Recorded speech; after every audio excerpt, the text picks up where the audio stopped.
Viking. Kilala sa kasaysayan bilang mga nakakatakot na tao na may mga palakol, espada at kalasag na sumasalakay at dumadambong sa mga monasteryo at baybayin sa Europa. Ngunit sa kabila ng nakakatakot na imahe nila sa karamihan, may mga mas nakakatakot pa na uri ng Viking na lingid sa kaalaman ng ilan.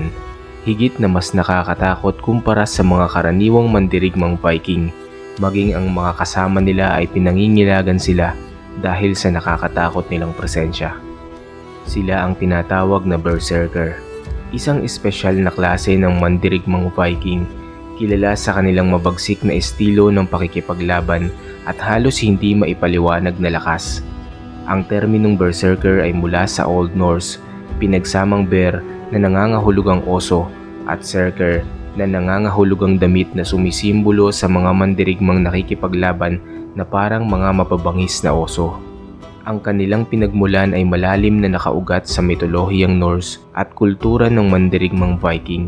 Ang mga Berserker ay unang binanggit sa iba't ibang mga saga at tula tulad ng Ynglinga Saga na isinulat ni Snorri Sturluson.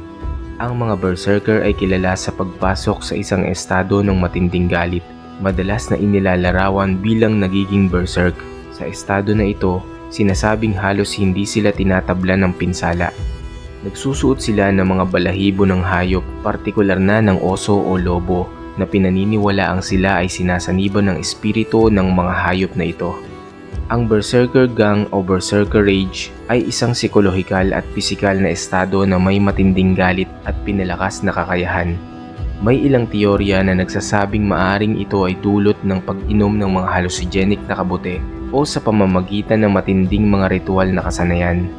May mga kwento na kinakagat din ng mga Berserker ang kanilang panangga upang makontrol at mapigilan ang kanilang sarili na makapanakit ng iba bago pa magsimula ang mga labanan. Ang mga Berserker ay madalas na nagsisilbi bilang mga elite shock troops, nangunguna sa pagsalakay at binabasag ang mga linya ng kalaban sa kanilang sobrang galit. Wala silang takot na sumugod kahit walang proteksyon, kaya naman sila rin ang kadalasang unang nalalagas sa puwersa ng Viking. Kasama sa pagiging Berserker ang pagtanggap na hindi sila mabubuhay ng matagal. Ang ilang mga pinuno at hari ng Viking ay kinukuha sila bilang mga personal na bantay dahil sa kanilang nakakatakot na reputasyon. Noong 1066 AD, ang hukbong Viking na pinamumunuan ni Haring Harald Hardrada ay humarap sa isang malaking hamon laban sa mas malaking hukbo ng Saxon sa labanan sa Stamford Bridge. Ang mga Viking ay nasa malaking panganib at napilitang umatras sa isang makitid na tulay na kahoy. Sa mabilis na paglapit ng mga Saxon, tila wala ng pag-asa. Nang biglang isang Berserker ang humakbang at pumwesto sa gitna ng tulay, nagawa niyang harangin ang pagsulong ng mga Saxon mag-isa. Tinatayang nakatalo ang Berserker na ito ng 40 lalaki bago siya tuluyang natalo at mortal na masugatan. Ngunit ang kanyang sakripisyo ay hindi nasayang.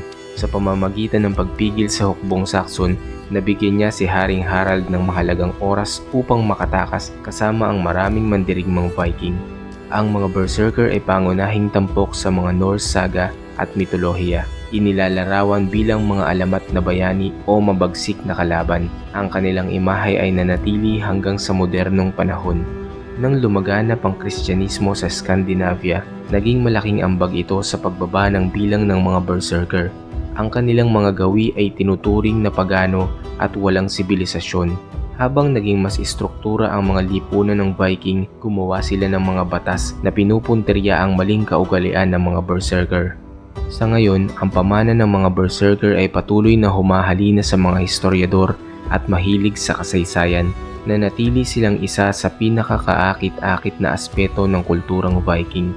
Ang mga Berserker ng panahon ng Viking ay nag-iwan ng hindi malilimutang marka sa kasaysayan at sa popular na imahinasyon. Ang kanilang mga kwento ng ligaw na galit at pambihirang lakas ay umaalingaw-ngaw sa iba't ibang panahon.